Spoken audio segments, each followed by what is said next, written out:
So AJ, is that the true nature of evolution? The soul development is actually your evolution with God? Yes. Through your experiences of the two bodies? Yes, if we look at history, God created the animal part of ourselves first, and there was a time where people were on earth, but they weren't self-reliant, they weren't self-determinate. They were people. They had a body, a physical form, and they had a spirit body, a spiritual form, but they were like animals in the sense they were exactly the same as animals are today, in that there is no soul attachment to an animal. And then God created the human soul, and in that process of creating the human soul, attached the first soul of the first couple, attached it on this earth, attached it to a physical body that God had created for it through this other process, the animal process that goes on right in front of your face every day when we see animals reproducing over and over again. There was this animal which was a physical form, the highest, had the biggest brain capacity of all the animals. God created it purposefully in that direction. And God created it purposely to stand upright like we currently do, but and created it in perfect form. Then God attached the very first couple to their individual bodies. The soul of the very first couple was attached to those bodies.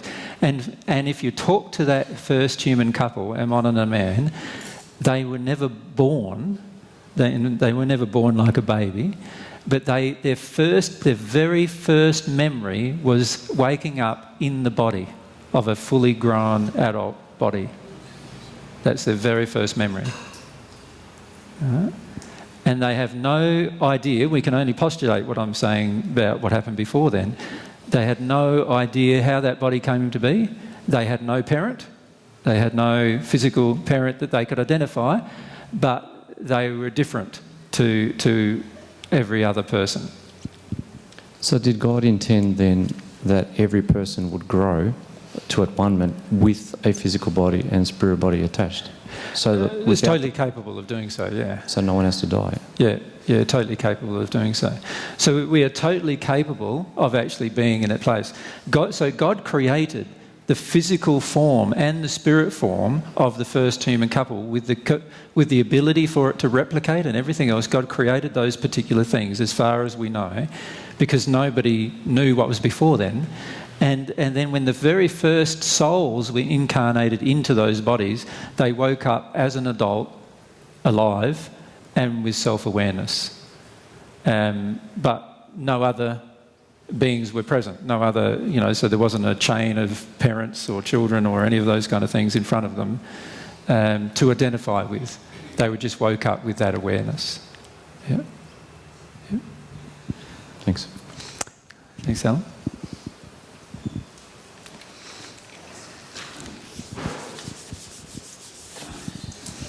Thanks, AJ. You've won me over here. I'm really curious what they did the next day. There was no shops. There was no physical temptations of the lower realms that we're currently in condition with. Obviously, you talked to them about that. How was their next day? Did it go well? Of course it went well. Have you ever seen the TV series, what was it called, babe? That one where that young fellow without a belly button, Kyle XY? Have you ever seen that? There's a TV series, Kyle XY, I think it's called. No? It's very interesting because he came into existence. I won't give you much of a background because otherwise the whole first year of it will not need to be watched if I give you too much. But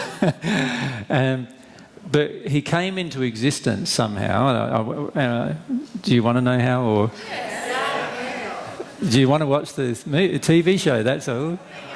Are you going to get a chance? I don't know. I've got the first box set at home if you want to see it. No, what happens is he came into existence without a conscious recollection of anything before he came into existence, as in an adult body, like about a 17 or an 18-year-old body. And what would you do with that if it was you? Wouldn't you just begin the process of experimenting? Discovery and things. Yeah, yeah. And that's exactly what the first human couple did. So the first human couple spent a fair portion of their first part of their life just experimenting, learning, just discovering and learning. Yeah. And without having a parent, so therefore without having any emotional imprint of any injuries or anything like that.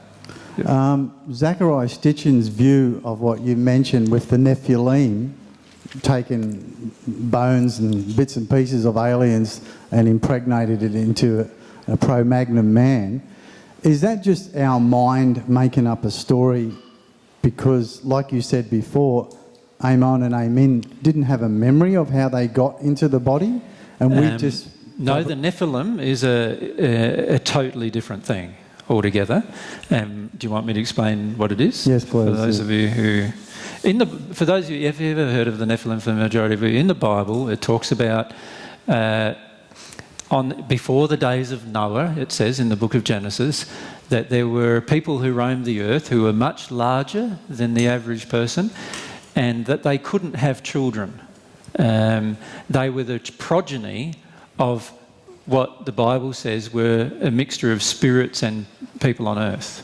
They were the progeny of... what a lot of other people feel are aliens, basically mixed racing with people on Earth, but the progeny being like a mule, in other words, unable to have further children. But the progeny were twice the height and twice the skull size of the average human on Earth today. So they were around about 10 to 12 feet tall, and they had these very, very large skulls, and they're very, according to the Bible, it doesn't say those other things, but the Bible actually says that they were quite violent people as a result of their size, which is actually, and these records or historical records are available in a lot of different teachings, not just in the Bible.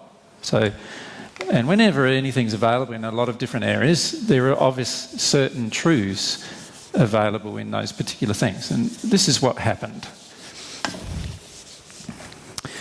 What happened was, man, after the Ammon and Aman, the first human couple, were living on earth. Remember, they began with a good soul condition, and their bodies were perfect, far better than actually all of our bodies in terms of the perfection of their bodies.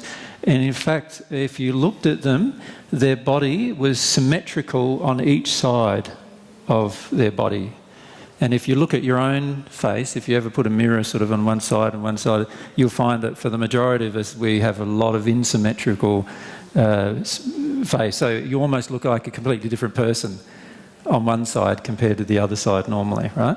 But for them, they were perfectly symmetrical. Every single organ in their body worked perfectly, and was completely functional. They were in a six-sphere condition on Earth, so everything worked perfectly in their body. They were not aging at this particular time. So in other words, their body maintained the age around about which they were created, and in terms of its physical form, and it didn't change until an event. And the event was their desire to be self-reliant.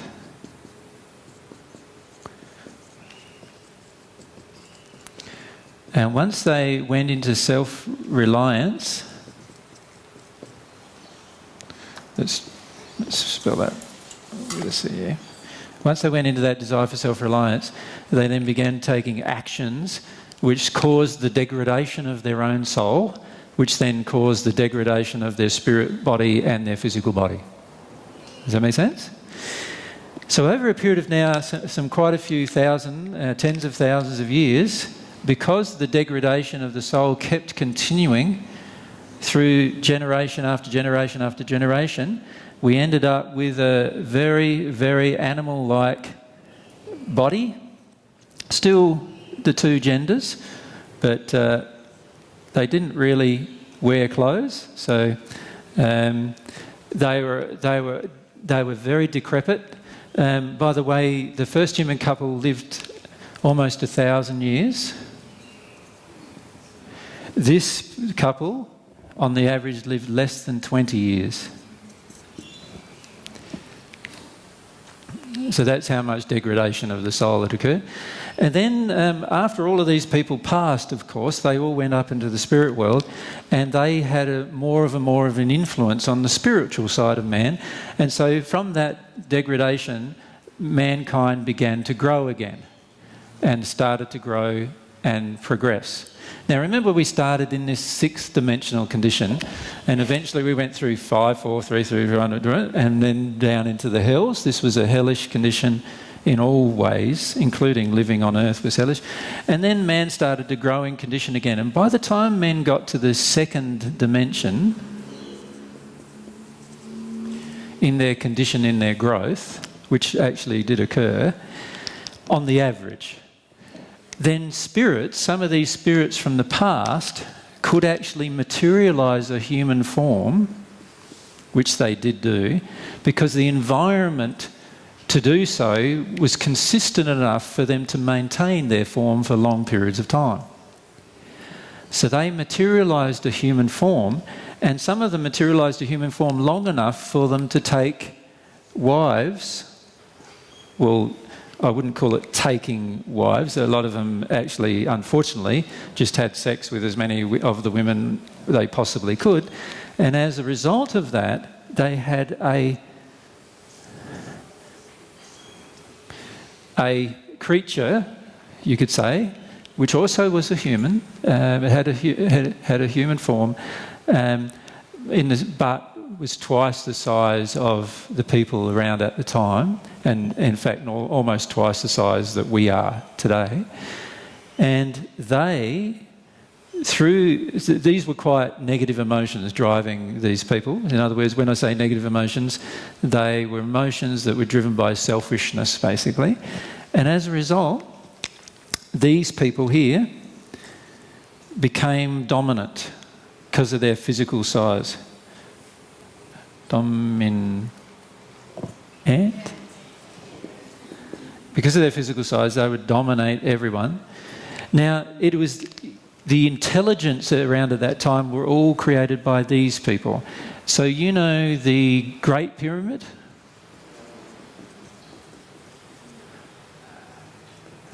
That was designed and built by those people.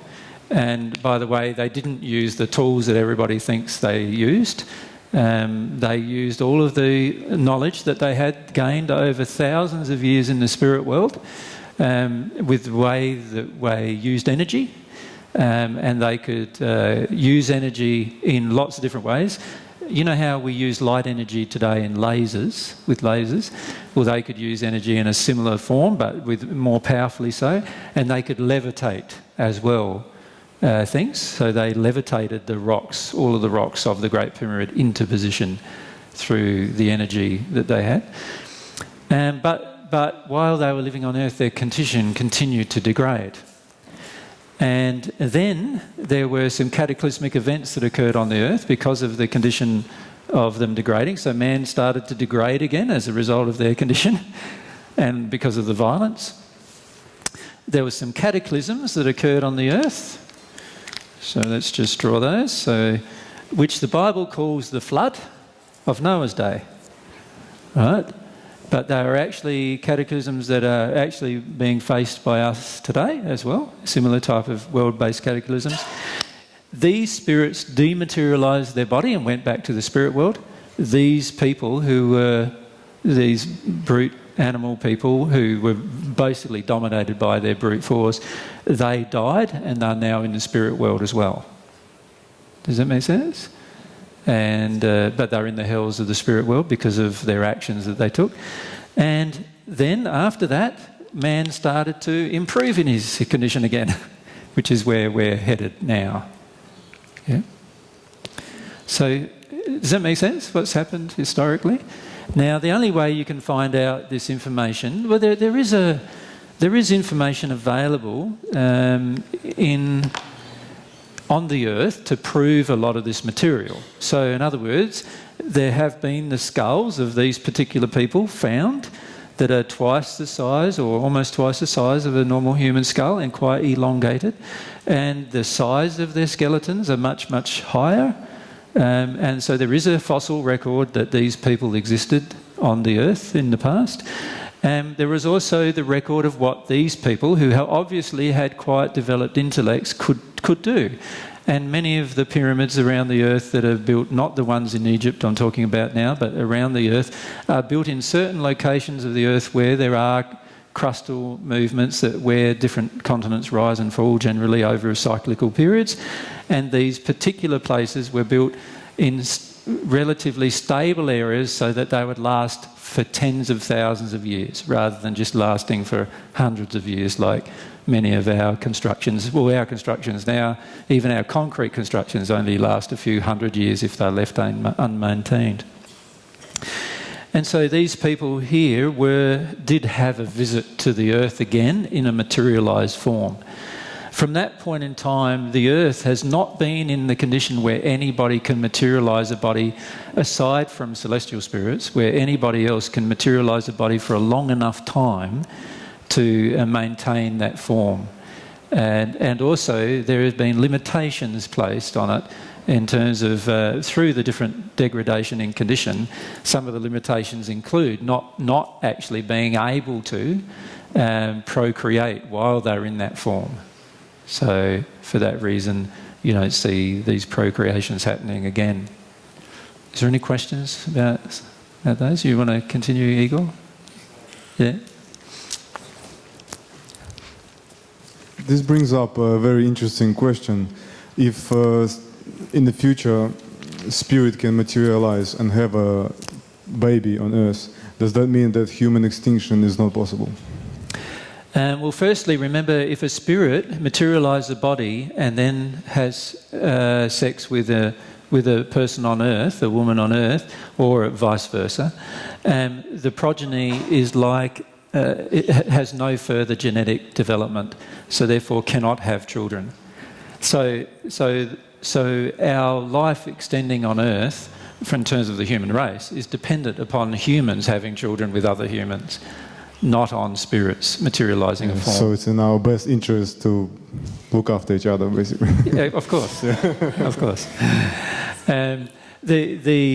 The issue faced by these spirits is they were driven by some fairly strong emotions where once the human race got to a condition, they were driven by sexual emotions actually. Once the human race got to a certain condition, the women on the earth started looking good again.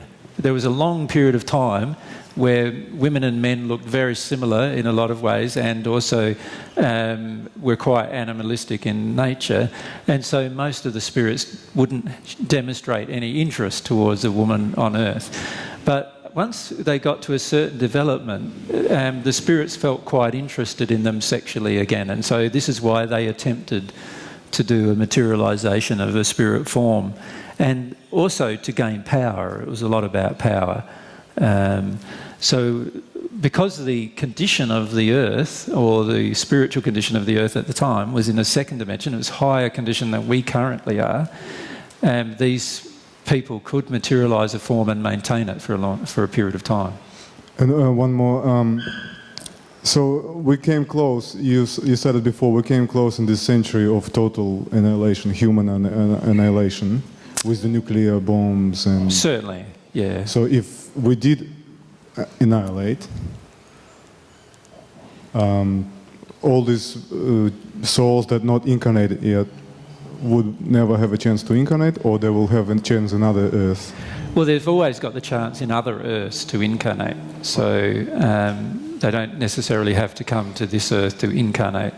So if something happened to this particular Earth, then whatever was happening to the other Earths may not occur in the same manner as to this Earth, and so there's always a chance for a soul generally to incarnate. That's good news. Yeah. Thank you. If we go to Carol, and then back to Elizabeth. AJ, if somebody gets to a second sphere, say, in this lifetime, is it possible then to attract somebody in that really low state again? Like, how come those lower people could meet up with somebody in the second sphere? It's not these lower people, it's the people in the spirit world, Yeah, remember? yeah. Not people on earth. And the people on earth were in the second sphere condition.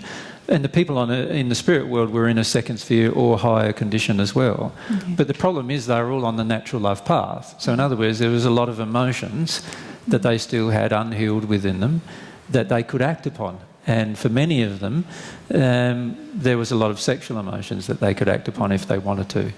And so they took the opportunity to materialise and then act upon those emotions, in the process degrading their own condition. When you're in the spirit world, you can degrade your condition as much as you can when you're on earth. And in fact, many people degrade their condition even faster than they do on earth in the spirit world when they arrive. Because they have this feeling of freedom which they did not have on the earth, freedom to do whatever they want. And as a result of their feeling of freedom when they pass into the spirit world, they often do things that they wouldn't have done on earth, because there is this restriction of law on earth that exists. Because of the moral development of mankind, we now have laws on earth that prevent us from taking certain actions sometimes that we'd like to take. So for example, if we're honest with ourselves, many of us at times would have had so much rage in us where we would have liked to have killed somebody, for example, if we're honest with ourselves.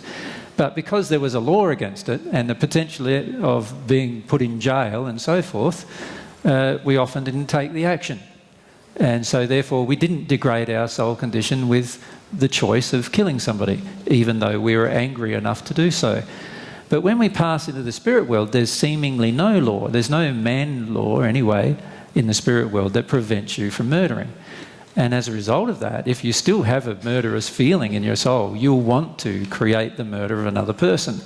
And you'll do whatever you can do, including attaching yourself to a person on earth, if need be, to try and manipulate them in order to murder somebody else. And many people who murder on earth are under the control of people who have passed in the spirit world, who want to murder people, and who never murdered people while they were on earth the first time, but they chose to once they'd passed, through the influencing the actions of another. And so the reality is we can degrade in our condition in the spirit world, and it happens far more regularly than the majority of you believe at this point. Right? The reality is the majority of people, when they first arrive in the spirit world, usually degrade their condition further before they finish up taking any positive action to grow their soul. So is this likely to happen again? Like if we have earth changes and then there's pockets of us that actually follow this path and suddenly somebody materialises, so we've got to check them out first of all. Well, down the track down here, if we keep drawing this map, there was an event that occurred which was 2,000 years ago, which was somebody discovered divine love and how to receive it into the soul. Does that make sense? Now, at that point in time, the likelihood now of the whole of humanity degrading its condition further became quite remote, because there was now the ability to receive divine love from God and actually transform the soul into the creature that God designed it originally to be. And as a result of that discovery, if you like, the chances of future people materialising bodies on earth just for the purpose of damaging people on earth are quite highly unlikely to occur, just because of the presence of love now on earth, and has been on earth, the presence of God's love on earth has been since 2,000 years ago. And that presence of God's love on earth is part of our natural evolutionary development, if you like, as a human race. And as a result of that love being present on earth in some form since that time, the likelihood of large numbers or even small numbers of people doing this again are pretty remote, due to the effects of the love and what the love does to the soul. So while it's possible that in future times spirits will materialise bodies, and in fact in your lifetime my feeling is that there will be many spirits who you'll be able to speak to who materialise a body just for the purpose of speaking to you at some point in the future. It's highly unlikely that they'll want to have sex with you and produce progeny, because the reality is they've seen the results of it the previous time and therefore can see that it's an unloving action that they'd be taking. Yeah. And also, AJ, did you say that there was people on Earth before a mon and a man? And if so, did they reproduce were they around before that? A mon and a man don't remember any, so it's hard to explain. Like for example, a mon and a man, when they first incarnated into a specific location on Earth. In that particular location where they incarnated and where they spent most of their life, they experimented a lot in their life and went to different places. But in that particular location, they didn't ever see another human couple. Now, that doesn't necessarily mean that another humanoid form didn't exist on the planet. It just means they never saw them. And therefore, and my personal feelings are that there wasn't any, is my personal feelings, but that's only through my communication with God that I've learned that, not through discussing it through some other means. So my feelings were that there were no humans ready for the incarnation of the soul except these particular two. These particular two were ready for that. Now, in terms of human forms, we don't really know whether they existed elsewhere on the planet or even, for that matter, in other planets at the same time, because nobody's investigated that fully, and you can't investigate that fully until you're in the soul world. So there's all this information locked up in myself that, as I deal with different things that I remember, and as I remember them, I'll tell you. But that's all I remember at this point. Because you said that they knew they were different. Is that like different to other animals? Is that what you mean? Yeah, the same process as they went through with other, the bodies were capable. The two bodies were capable of the same process of any other animal process. However, whether they existed, I'm uncertain. Yeah, and so are pretty much any spirit, because we don't know, because the first people it happened to just remember waking up in a completed form and their soulmate being next to them in a completed form, and not understanding how they got there at this point, but then going through a process of discovery.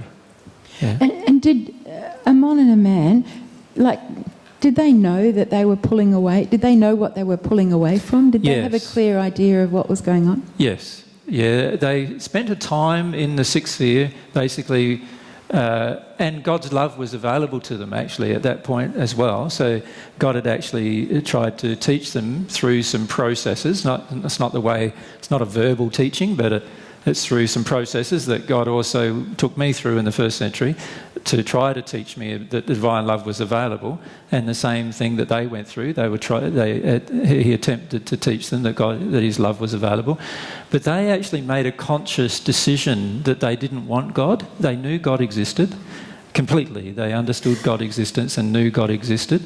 They knew that this love was available, but they decided that they wanted to be God themselves. So they actually believed that they were capable individually. And when you talk to them, I know it sounds arrogant now if you think about it, but when you talk to them, they have a lot of intellectual reasonings and arguments as to why they thought that would be possible. And they decided to act upon that desire. So they made a purposeful choice to reject God's love, and a purposeful choice instead to have a desire for self-reliance. And they actually made that choice in an effort to be God. And I find it very interesting that many New Age religions today call us God, when the reality is the very first degradation of the human soul was caused by exactly the same emotion. But if you talk to them, you'll be able to find out their reasons. They weren't in the Paget messages, they only had a few messages in the Paget messages. They do explain some of it, like that it was a conscious choice and a conscious decision that they made. And they do explain that it was a desire that they had from within themselves to be self-reliant, and that they knew God existed and they knew that God's love was available, but they rejected that love. So they do explain all of that. But they don't go into, and they couldn't through Paget, go into many of the reasons why they had that particular feeling. But they would have had a lot of other humans then, like they would have had their children and all that. So they would have all had to have made that decision at that point, because otherwise there would have been somebody else that... They actually made the decision before they had children, and so that meant that the emotions inside of them got imposed upon the next generation of children. And as a result of that, the next generation of children had the same emotion, which of course they believed fully they should retain rather than eradicate from within themselves. And as a result of that, the degradation continued. And so, and so the age of the people also degraded during this time. Yep. Can we just ask Mary? I'll just come here because I'm on that camera. Yeah.